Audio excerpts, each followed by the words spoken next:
If you want to build a luxury electric vehicle today, you have a massive problem.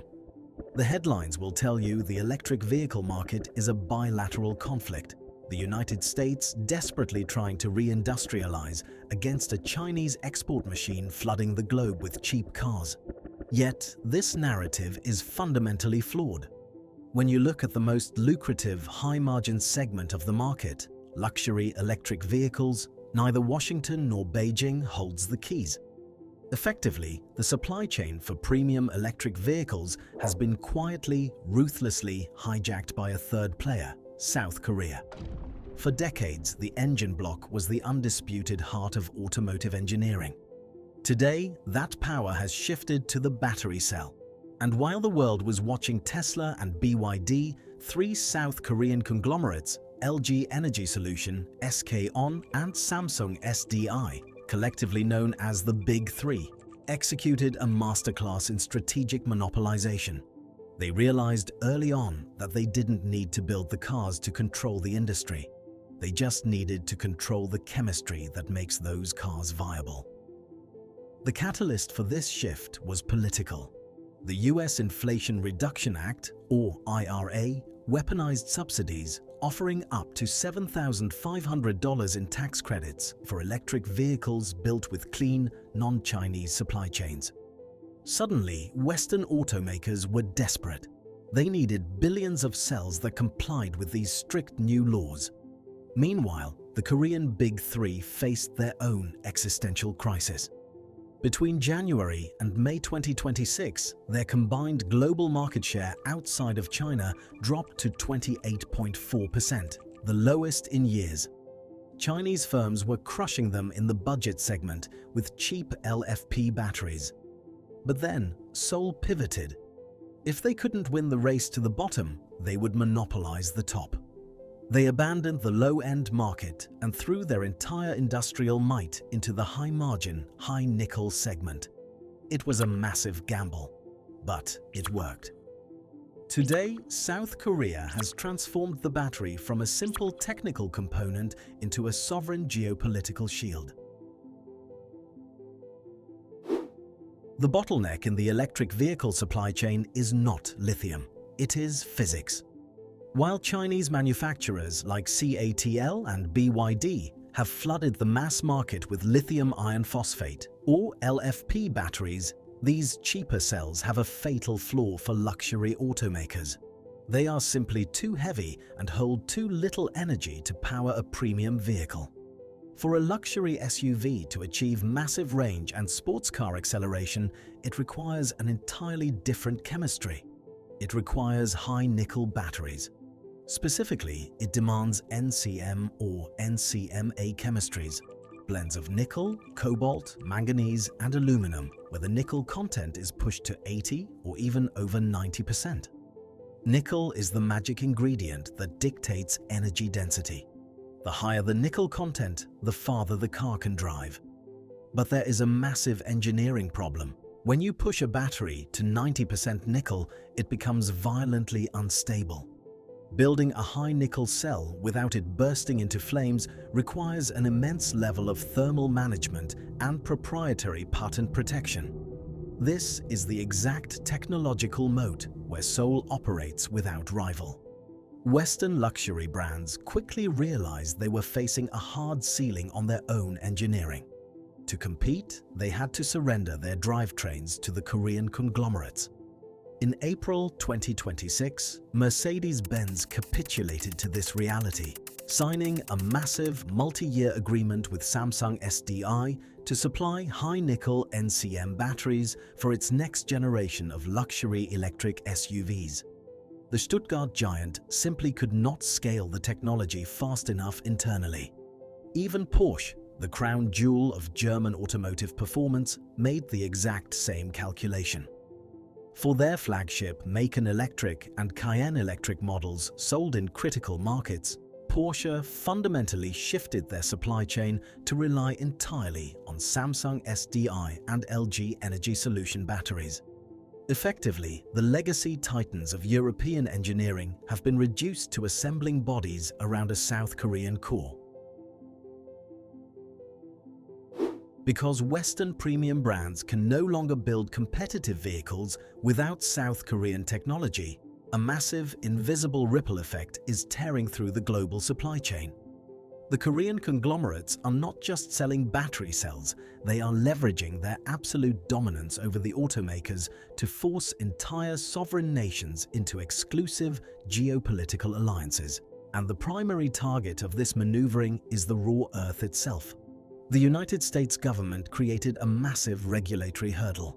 Beginning in 2025, any vehicle sold in the US is completely excluded from lucrative tax subsidies if its critical minerals are processed by a foreign entity of concern, or FEOC. Effectively, this rule was designed to surgically remove Chinese refineries from the global supply chain. But Washington doesn't mine enough raw materials to replace China, and neither does Seoul. So, the Korean battery giants had to orchestrate a geographic bypass. They turned their attention south. EcoPro, a massive South Korean battery materials company, is currently pouring billions of dollars into Indonesian nickel smelters. Indonesia holds the world's largest nickel reserves, but Chinese capital historically dominated its mining sector. EcoPro's aggressive investments are designed to carve out purely Korean-controlled IRA-compliant infrastructure, but nickel alone does not make a battery. You need lithium. To solve this, South Korea executed a masterstroke of international trade law. They are systematically exploiting the Indonesia-Australia Comprehensive Economic Partnership Agreement. By leveraging this framework, South Korean firms are fusing Australian lithium extraction with Indonesian nickel refinement. They are physically shipping Australian lithium to Korean-owned smelters in Indonesia, processing the materials together and creating a pristine, non-FEOC certified supply chain. Ultimately, by controlling the chemistry, Seoul has granted itself the power to completely redraw the map of global mineral trade, cutting Beijing out of the loop while locking Washington into complete dependency. The financial reality of this geopolitical maneuvering is absolutely staggering. When you look at the raw data, the scale of South Korea's hijack becomes undeniable. Western automakers, the historical titans of heavy industry, are slowly being reduced to low-margin assembly plants, building steel frames around a wildly profitable South Korean core. The numbers prove that the monopoly on luxury battery architecture is fully entrenched. Despite a massive influx of cheaper Chinese competition flooding the low-end market, the Korean trio maintained an iron grip on the premium sector.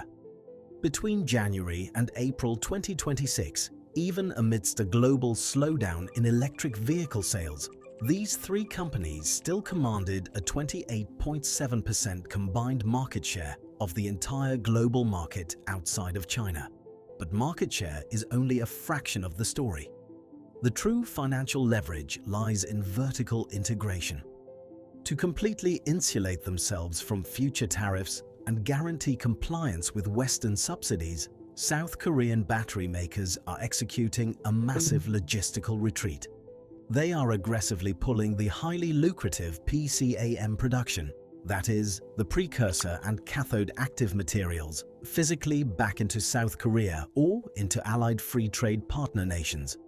By bringing this critical processing home, they ensure that every single cell they produce qualifies for maximum international tax credits.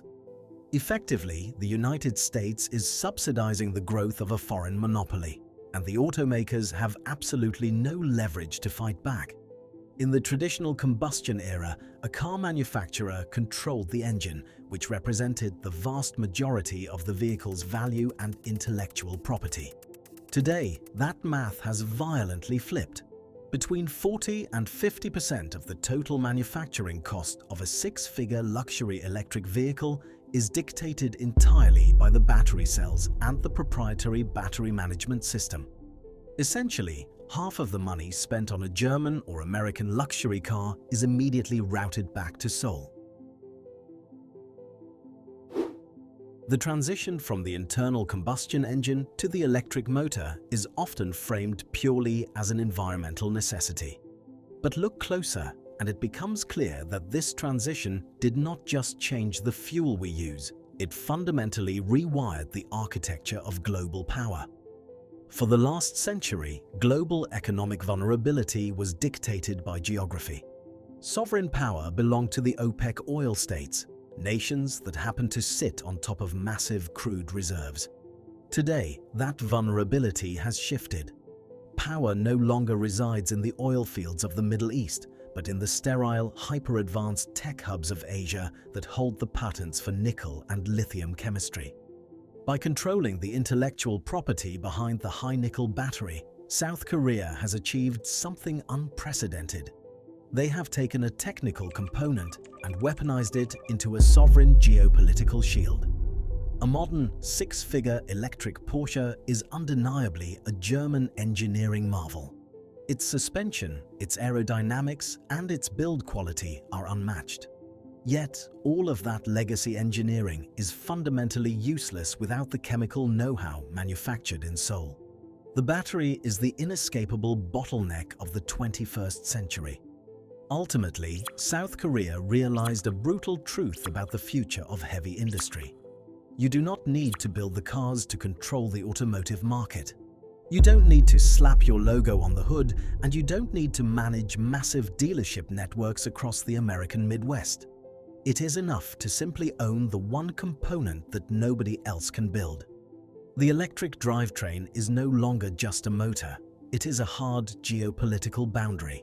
It is the defining line that separates the nations who merely assemble the future from the nations who actually own it.